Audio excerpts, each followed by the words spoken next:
campanha contra a violência e extermínio. O pessoal já conhece, eu imagino, né? Estavam dele já no passado, né? Então, o pessoal já conhece, mas é legal a gente recordar, né? Inclusive a gente recordou essa realidade hoje da violência contra a juventude, a violência da juventude mesmo, jovens matando jovens.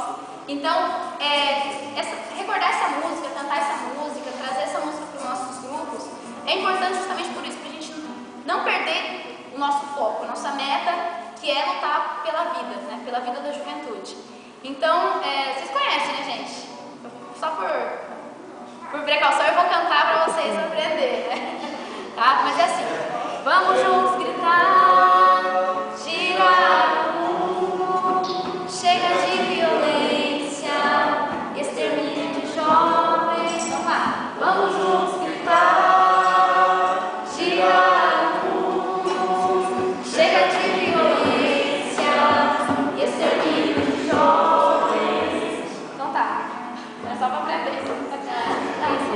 Não conhecia? Então, mas tinha que ser mais forte.